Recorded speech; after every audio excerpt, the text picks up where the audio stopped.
Sa kabila nun, ang dami tayong mga pinagdaanan, mga problema, karamdaman, mga pagsubok sa buhay, pero salamat kay Lord, nakasurvive po tayo. Ilang araw na nagbibilangin natin, we will survive this 2025 and move on 2026. Nung sabi niya po sa salita ng Panginoon, mga kapatid, na sabi ni Pablo, nalilimutin niya yung nakaraan at ang harapin niya yung bagay na makakapunta siya sa langit. Yung mga bagay na makalangit. Kaya nga dito yung ating papag-aralan, mga kapatid, na hindi masama yumaman, hindi sa masama payamanin, basta kalooban ng Panginoon. Pero dito mga kapatid, sinasabi lang na mahirap pagharian ang mayaman. Mahirap magharian ang mayaman pag hindi ka sumusunod sa kalooban ng Panginoon. Pag itong kayamanan ay hindi mo gamitin sa pagkakawang gawa o sa mabuting gawain para kay Lord. Amen po? Kaya sabi nga natin, hindi masama na hangarin natin yung mayaman, basta yung puso natin ay maayos na hingi sa Panginoon. Kaya nga yung ating papag-aralan, invest your life to God. Ang ibig sabihin po yan? Habang tayo nabubuhay sa panahon natin ngayon, gawin natin puhunan ang buhay natin. Namumuhunan po tayo minsan sa business, minsan sa mga bagay, pero dito nga natin nakikita yung mga sama ng takbo ng mundo. Minsan namumuhunan tayo, pero anong nangyayari? Na-scam po. Ito yung buhay, mga kapatid, pag pinuhunan mo kay Lord, walang scam po dito. Tatandaan niyo po yan.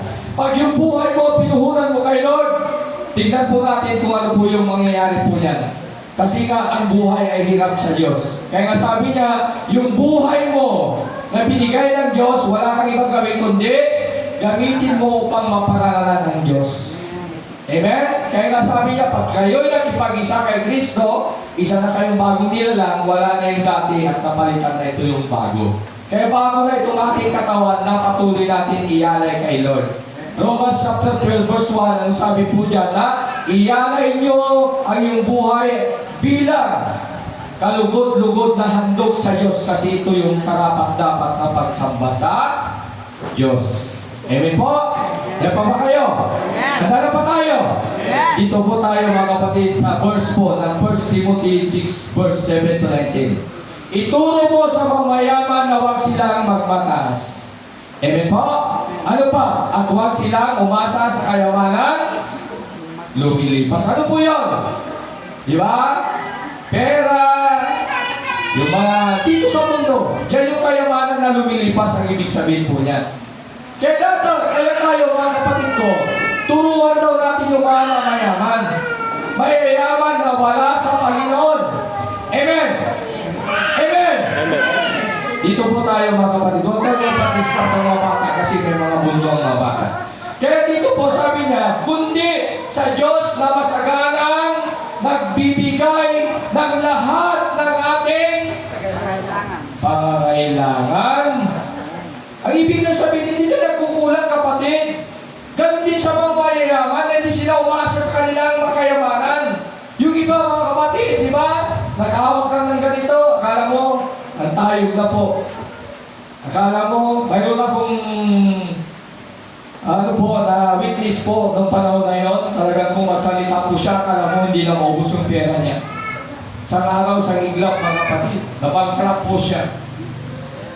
Yung mga bagay na sabi niya, hindi na nawala po lahat. Kaya nun mga kapatid, huwag tayo magbalaki kung ano man yung natatamasa natin kay Lord. Ano sabi niya? Kailangan magpasalamat ka. Amen? Kasi yung mga bagay na yan, lumilipas. Di ba nakikita mga pinagpera, mga pinapagkatanilan? Mawala. Amen? Ano yung hindi nawawala sa atin? Pananampalataya, okay po yan. Ano pa? Yung salita ng Panginoon. Yung pag-asa.